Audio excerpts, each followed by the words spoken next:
Yeah, the voice, Kadoma. Welcome to the Spanner Podcast Show, the biggest podcast in Kadoma, the voice of people. Mushonga we stress.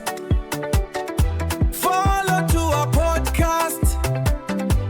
Nepe nyuro yevanu. Makadi muri Zimbabwe kusangana zvekare kwatiri kuita pano pa The Spanner Podcast Show apo pandinokupai nyaya dzakasiyana dziri kuitika makona mana ese enyika. Nyaya ndakakubatirai inyaya inorwadza yemukadzi akasungwa nenyaya yerepi achinzi arepa vana 2 vepa next door pake achibva atongerwa 19 years ari mujeri ndokubva azobvisirwa mamwe makore ndokusara ne10 years dzaari kupika izvozvi. Mukadzi uyu anonzi akasungwa mushure mekunge anzi arepa vana vepa next door.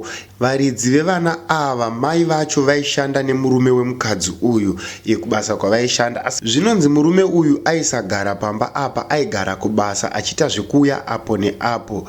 Zvinonzi vana vepa next door vakauya ndokubva vadongorera baba naamai ava vakarara mumba. Zvinova zvakazogumbura baba ava kuti kuana ava vanoitei, ndokubuda ndokumhanyisa vana vaye ndokubata mumwe chete ndokumurova. Mai ava vakazvinzwa kuti vana vavo varohwa pa next door uye nemunhu wavanoshandidzana naye, havana kufara nazvo, vakagumbuka kusvika vaenda kunoripota. Asi munhu wavakaripotera aive mukadzi wababa ava vachiti aripa vana vangu, ndokubva amai ava vasungwa. Asi amai ava vanoti chinondishamisa ndechekuti vana vakaendeswa kwadokta ndokubva mapepa ataura kuti vana havana chavakaitwa asi ivo vari mujeri. Zvinorwadza muri yeZimbabwe. Handidi kukupedzerai nguva, ngatipindei muvidhio muzvinzwire mega vachitaura ivo matangiro azvakaita nemaperero azvakaita. Inini ndinonzi ndakarepa vana vaviri mushure mekunga murume wangu inini arova vana ava. Saka mai vacho vakuenda unomangara kupolisi kuti ndarepa vana wavo. Zvakaitikira kupi ende gore ripi? 2020 kuBanget. Vana ava vanga varoverwa vese vari 2 vana vemumwe munhu wacho. Vana wamai wavo. Vanawa zvakaitika, vanawa inini murume wangu akauya kunditora kubva kwaMutare musi 12 February. Achiuya neni kubasa kwake, anoshandira pamaini papo paEsha Mine panoshanda mai vevana ivava. Saka ndakanzi handikwanisi kupinda mukati nenyaya yeCovid mukomboni macho mavanogara. Saka mai avo vati akumba kwangu kune pekuti mukadzi wenyu adini afanhake kunogara. Kana zvichinge Covid yazopera uzopinda uzopinda mukati. Saka ndopa wakabva wandiendesa kumba kwavo. Ndiri ikoko kumba kwamai ivavo, murume wangu aiuya, waishanda wese namai ivavo, wanotoshanda wese pamaini papo. Saka chakazorovesa vanawo vakandidongorera ini ndakarara nemurume wangu. Saka murume wangu ndobva amhanyirira vanawo vabata hwani wacho bvaamurowa. Saka amurowa hazvina kufadza mai wacho. Saka ndakazonzwa wamwe kuti hanzi dai maenda unokumbira ruregerero because zvazvakungotaurika chichikuita. Saka ndaudza murume wangu kuti enda unokumbira ruregerero, kobva aramba. Pandati enda unokumbira ruregerero kobva adini, kobva aramba. Bvaudzwa nemwe shamwari yake saka nzada uri mwaenda unokumbira ruregerero. Kobva azoenda unokumbira ruregerero wangu uri kubasa ikoko. Ndobva azouya zvikanzi andakumbira ruregerero. Ndikati zvanzi chii? Zvikanzi hanzi asi zvapera, asi zvamakaita vana vangu handizvidi nangu, handizvifariri namai wavo. Mai wavo vazoya kumba kuya futi kwapera some days. Kobva zvikabva ndaudza ndo zvakaita chii, ndo zvakaita vana wenyu. Kanzi asi kurova kwamakaita vana vangu zvakadi zvakaita murume zvakatondibhowa, zvakandirwadza. Dai makandisira vana vangu ndakazviroera ndega chii vana vangu. Ndobva wangoratidza kusaidini kakusaifara. Ndobva waenda zvavo. Ndobva ndasara vandagara nobogara madhesi akawanda. Ndotoona polisi yakutoya yakutobvunza kuti chii chawakaita wana. Ndikati wana wapi? Zvikanzi wana icho chawakaita wana hauchizivi here? Ndikati hapana chandakaita chii chandakaita wana. Zvikanzi uchazviziya, handei pfeka tende, chinja hembe kana uchida kuchinja. Ndobva ndachinja hembe ndaenda kuBanget police station. Ndasvika ikoko ndakatosvika wana vaya wako. Apa ndanditoziva before that wana wakanga wabviswa pamba apa ari Makuseni. saka umwe wacho ndakamubvunza achiti unoshinga ere kutaura, unoshinga ere chichikuita. Asi ndikafunga kuti pamwe nyaya dzavo dzauri kungotaura, ndokubva waenda. Saka pakazonhingirikina watingati baba wacho, so ndobva wati ndabvunza kuti ko wana nhasi wanonokodzoka sei, because wana waitogara pamba ipapo nababa wavo. Zvikanzi wana havachagari pano, wana wakunoita zvechikoro, waripo vari kundatowabvisa pano kuti vanoita zvechikoro. Ndobva mangwana acho ndandofuma hangu buda ndichienda kubhangeti. Saka ndobva ndipa basa rekuti ndidini ndiite rekubikira wanhu wavo waishanda pamba pavo. Ndobva ndawabikira, ndichingopedza kuwabikira kwapakura ndopakasvika polisi iyoyo ichiti chicho wakaita wana. Ndobva ndati hapana zvandakaita sei zvandakaita wana. Zvikanzi ataura, ubva kutanga udaita kakundivhundutsira. Ndikati kana muchida kurowa dinhenyu rowa. Zvikanzi hatinoda kumbokurowa, tiudze. Bva ndati hapana. Zvikanzi asaka handiripo. Takasvika tikaona wana wakubhangeti, inini bhangeti polisi. Inini handina kutorwa statement, ndangangosvika nekungovharirwa. Ndobva ndavharirwa. Wana ubva wanzi wana uri kuenda kwadhokta. Ndobva ndakuma ndakarara 2 nights. Rechi3 bva ndaendeswa kukoti. Ndobva ndarimandwa kuChinhoyi. Funga ndakarimandwa about kana singakanganisi ndingangoita kana kuti 3 weeks ere kana kuti more than ere, singakanganisi. Zvabva ndazobuda nebail. Kobva ndaenda kumba. Ndobva ndagara, ndofana ndakagara 2 months. Ndope ndakazodzoka futi ndichinoenda koti ndichidzoka, ndichienda kukoti ndichidzoka. Asi ipapo wanga usingauyi kupi zvavo, wanga usingauyi kukoti. Vabereki vemwana ndiwanga usingauyi kukoti? Wanga usingauyi kukoti, wakazoya the last day. Saka inini ndichibvunza ndikati inini wana handinombodini, handina kuzviita. Ndoda kuziva kuti pane proof ere yekuti ndakazviita kana kuti chii. Ndokumbira mapepasi ekwadhokta. Mapepa ekwadhokta sainzi hapana mapepasi ekwadhokta. Saka koti yetu inenge ikazotoitwa masikati wakatononoka kuuya ukazotoita kutofonerwa kuti wadini uye, because pesa pataingodini ndaingoenda. Ndobva wazouya paya wauya bva wapinda mukoti. Ndobva wataura. Before wachitaura kudaro waitotaura kuti mai wakatidini, wakatirepa. Ndikati rini maitaura kuti kwanzi April naMay naJune. Ini April naMay naJune ndandisipo, ndandiri kumba kwedu kwaMutare. But imi muri kunditi sei April naMay. Zvikanzi ipapo hapazipo ndiJuly. Wana wakakanganisa ndiani? NdiJuly. Ndikati ndiJuly sei makandi ndakabata wenyu April naMay naJune. Muchinyatsa zoti ini handisiri pamba penyu. Zvikanzi aiwa hazvisi ndiJuly. Zvakapakakanganisa, wana wakashaisha ipapo ndiJuly. Ndobva ndati asi inini July inini hapana zvandakadini, hapana mhosva yandakaita kana ndakabata wenyu kana ndakaita sei. Ini chandingatoziva ndechekuti murume wangu ndiye akarowa wana. Zvikanzi zvese izvo zvakadini zvakaitika zvekuti murume wako akarowa wana. Major Street akasvika pakuti saka iwe uri kufunga kuti kurowa kwakaitwa wana ndo zvazokuita ere kuti usungisa. Vanodai wakadini wakangosungisa kana murume kana kuti wakangodai. Ndikati aiwa ndo zviri kutondinetsa kuti inini sei ndazosungwa, ini ndisina mhosva yandakadini, ndisina mhosva yandakatadza. Zvikanzi aiwa ndo zvitoripo ndiJuly. Ndobva ndandikumbirawo mapepasi ekwadhokta. Zvikanzi aiwa, but before that ndisati ndanhingira pendakabuda nebail kuti waifunga kuti inini handichabuda ere kana kuti handichaiti sei. Ini ndakangonzwa zvichingotaura vachinzi pawaienda pacho newana kwadhokta kwacho ipapo, motika yanzi yakabatwa kwaVID rameno yekubasa kwacho yanga chienda nayo. Hanzi mwana bvaabvunzwa zvawakabvunzwa izvozvo. Zvikanzi asi wakamboita zvekukuita sei. Zvikanzi hatombozivi kuti akatibata sei kana kuti chii chakaitika pana mama hapana zvakatidini, hapana zvawakambotiita. Asi kuti takangonzi titaure kudaro.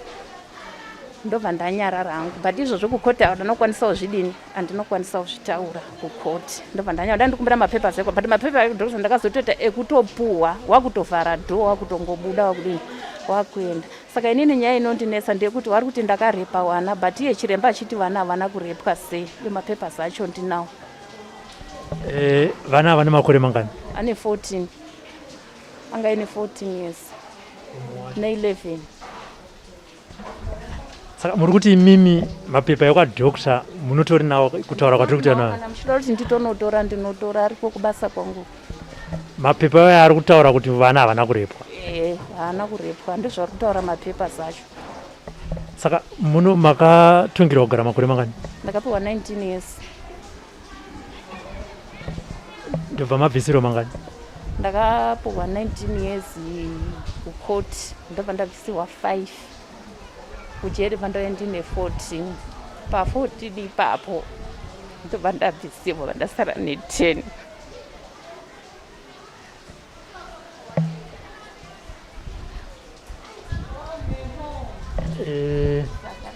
Murume akanzi nehama dzangu ukatiti apiwo, murume akaramba kunditira apiwo, akati handikwanisi, handipo papiwo, itai mega, itirai mwana wenyu chinyi apiwo. Hama dzangu vadzati horaitiwo kana uchiramba kuitira mwana wedu apiwo, chitipa zvinhu zvake zvaangainazvo titengese pfuma dzangu, ndine mombe dzangu nembudzi yangu. Zvikanzi varamba nazvo kuti murume iyeye. Saka kubva pendakasungwa 2020 havasi kutakudzana. Akamboya pagedha akati uye mutore zvinokudza hama dzako dziye kotora zvinhu zvako. Ndikati nenyaya inoti chii? Zvikanzi takatukana. Saka waudze wauya kuzotora zvinhu zvako. Vandati inini handikwanisi kuti ndidini ndiwaudze. Saka pakazoya hanzvadzi yangu pagedhi ndobva ndaiudza. Akati isusu hatikwanisi kuti tiende kunodini kunozvitora, kana zvichidiwa ngazvidini ngazvidiwe, asi chatinoda zvinhu zvedu, da kuona zvinhu zvedu zvakakwana. Regai timboenda pane murume apa. Imimiwo zvenyu musati masungwa mairarama sei nemurume uyu uye mune vana vangani? Ndine vana 3. Upenyu hwenyu nemurume uyu wakanga wakamira sei? Nekuti ndiri kuona kuti abva asvika pakungosviba mwoyo.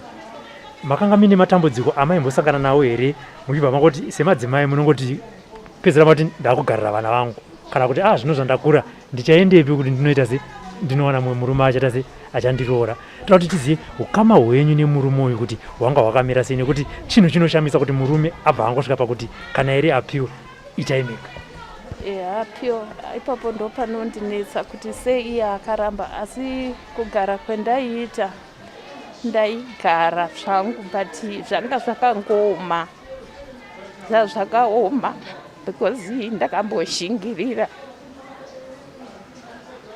ndichitomboenda kuno vabereki wangu ndichinoudza maproblems, but baba engoti ndazvinzwa dzokera. Saka apa zvakaoma, aindishandisa zvakapfurikidza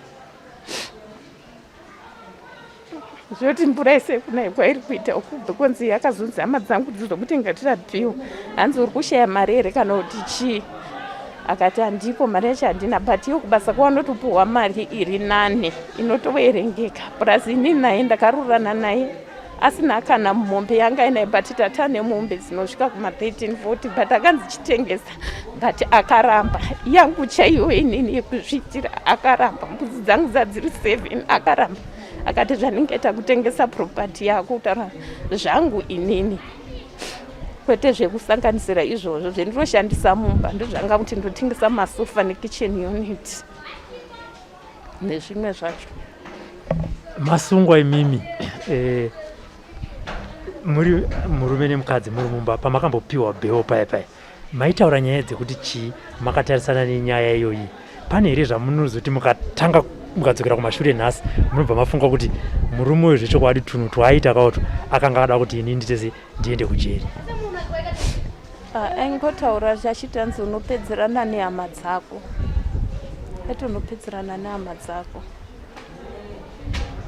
Kana pakamboya pagedha pamwe musi aiti nehandichazivi kuti wakazviita here kana kuti hauna. Saka vana vari kupiye zvinezvi? Musha. Vana ani kumusha? Amenoti akawapana ari kumusha kwawo. Kumusha kwemurume. Kumusha kwacho ndekupi? Pamutaro. Iki ane makore mangani? Ane 8. Kubva zvamakavharirwa panapa iye akamboya kuzokuonai kangani? Murume kana ndisingakwanisi ka 5 kana ka 5 kana 6.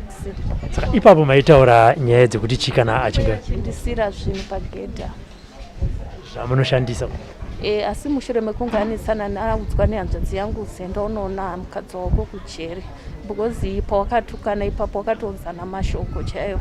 Saka hanzvadzi yangu inini ndandisina kana handiti ndine sipo yekugezesa kana kuti chii, ndopa takaenda musosha umo ndobva ndaningira pandaudza hanzvadzi yangu kuti inini ndikwanise kuudza iye zvaindiremera. Saka ndakaudza hanzvadzi yangu inogara muno muHarare. Saka ndopakadzosake uri kusiya mwana wedu uyo achishupika sei ende unomona. Saka ipapo ndopakabva atanga kuuya but anga atone mwedzi inokwana 4 asingauyi pano. Makamboedza here kumutaurira kuti ko ngatitengese hongu iye nehanzvadzi vanogona kunge vasingawirirani, asi achizivawo effort yamakaisa mukuumba pfuma muri vaviri. Makambombowo here pfungwa yekuti ko ngatitengese kamombe imwe chete kana mbudzi 3? Akati handitoda kutozvinzwa, aitoita kunge achapopota. Kana mwana mbuya wandinenge ndina ubhagedha waizotosvika pakundinyararidza inini, asi inini ndandisingapopota. Aiti handidi kutonzwa nyaya iyoyo, aiti handidi kutonzwa nyaya yapiwa kana kuti chinganditengesa, handisi kuita izvozvo.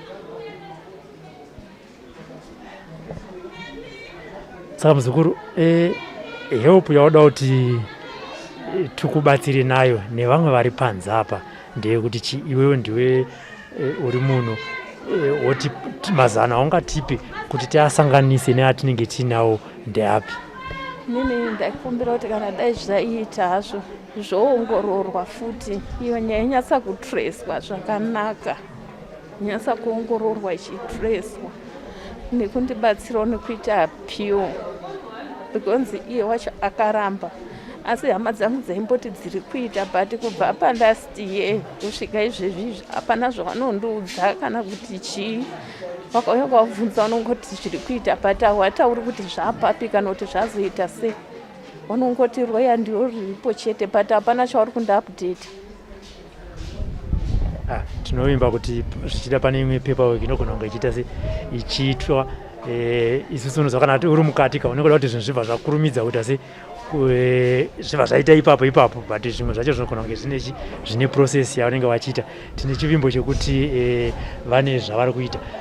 Saka pazvinhu zvaunoshandisa iwewe uri muno mukati, murume ndiye ari kuuya nazvo here kana kuti hama dzako?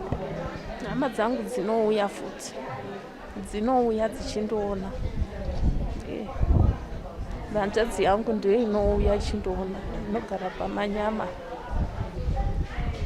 Anotombobvunza kuti kana kuti ari sei wanobvunza. But umwe wacho handisati ndamboona hangu achiuya kuno kuzondoona.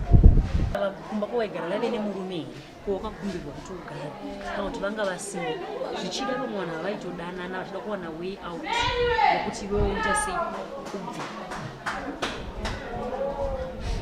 Ipapo handizonyatsa hangu kuziva kuti anga ine murume here. Imi makagara ipapo kwemwedzi yakati? Akauya konditora musi wa12 February. Anotora 12 February musi wa25 March ndichingakanga inenge ingatori Wednesday. Ndobva ndadzokera kumusha kwaMutare ndichitonokohwa ndiriko kwaMutare ikoko. Ndobva ndazobva kwaMutare musi wa25 May ndichiuya kuzotora mari yezvidhina zvandandafurumisa. Ndasvika tisakapenda ndakauya kuno ndaitoda mari yekunobhadhara nongwa furuma. Ndiye angatoti furumisa zvidhina iye murume. Saka ndandauya kutora mari. Saka handinotombogara futi ikoko kwacho, ndakabva ndadzokera futi kwaMutare nemari ipi nemari iyoyo. Saka ini chinondinetsa ndechekuti iwe wari kuti ndakarepa wanawo muna April naMay naJune ini ndandisipo. Ndichitotaura nawo ini ndiri kwaMutare ndikuti nanhasi mufoni mangu zvirimo zviapu zvacho nezvendaivasendera nenzungu dzangu dzendaidhapura ndichitaura nawo but vakanditi ndakarepowana muna April naMay naJune. Haufunge here kuti murume wako namai ava zvinhu zvavakaronga vari vaviri? Toti unyatsofungisisa woonawo kana maactions uri munhu wechikadzi kana zvimwe zvinhu waigona kungosuspect izvi zvawakona kuti but mafambiro aita vanhu ava, maitikire akaita nyaya iyi, ava vanhu vaviri vanogona kunge vaendese vaine rimwe chete. Tiri kungotaura, tiri kungofungidza, hatisi kuti ndo zviripo. Kana usina mbobvira wazvifunga aiwa pakanaka musi uri ungoti hazvina mboitika. Asi kana paine tumwe tounofungidza kuti ndakamboona kudaiso ndinofunga kuti vaviri ava vane rimwe chete nekuti chaari kurambira appeal chi ndo chatoda tasi titrai. Inini hangu ndaisati ndazviona zvangu, ndaisati ndapabata. Asi pawakapiwa bheo ava uri kumba ikoko ukama hwavo zvavo kubasa ikoko haunambonzwa nyaya dzekuti dzakamira sei, basa raingofamba zvaro zvakanaka ikoko? Inini ndiri kumba because akabva ndakabuda bheuka ndinozodzokera ikoko kupamba pavo because zvaka zvisingachaiti kuti ndidzokere unogara pai pamba pavo. Ndakabva ndinogara muBangeton Town kutoroja nandidzokera muBangeti noti wanodarika muBangeti. Mhuri yeZimbabwe chinhu chinorwadza kupindira mujeri nyaya usingazive yekupomerwa, uye muri kunzwa kuti murume ari kungotsika haachauye kujeri kuzoona mukadzi wake kana kuti azoita appeal iri kudiwa nehama kuti munhu uyu haana mhosva zveshuwa, ende iye anotozviziva kuti munhu uyu haana mhosva, asi iye ari kuramba. Zvinobva zvaita sekuti iye namai ava vane rimwe chete, vane kuzivana kwavaiita sevanhu vanoshanda vese nemhosva yakapariwa yobva yachinjwa, because murume ndaifanira kusungwa dai kuri kunzi pane chimwe chinhu chakaipa chaitika kana kurohwa kwevana kuyakuya kwaifanira kusungisa murume, asi vakakwanisa kusungisa mukadzi asina chaaita. Zvinorwadza mhuri yeZimbabwe. Tarisai muone kana kuchema kwaari kuita zvinonzwisa tsitsi, asi izvi ngachive chidzidzo kune vamwe vatinogarisa. Asi ichi ngachive chidzidzo kune vamwewo vari kunze vari kuona nyaya iyi kuti asi ichi ngachivewo chidzidzo kune vamwe vari kuonawo mavhidhiyo aya, kudzidzawo kugarisana nevamwe zvakanaka. Kupinza munhu mijeri makore akawanda kudaro haisi nyore, apo asina chaaita uchinyatsokuziva kuti hapana chaapara, nekuti vana vanoti vakabvunzwa kunzi chii chakanyatsokuitika, vana vakati isu hapana chakaitika, asi mama vakati tidaro. Zvinorwadza mhuri yeZimbabwe. Ameno kuti nyaya ichafambiswa sei, asi ndofunga kuti payatove yakatopera yakadaro nekuti murume wacho haasi kuda kuti paitwe appeal. Hei, zvakaoma. Mhuri yeZimbabwe ndiyo vhidhiyo ranga ndinaro muzuva ranhasi. Ngatisanganei pachikamu chinotevera. Bye bye.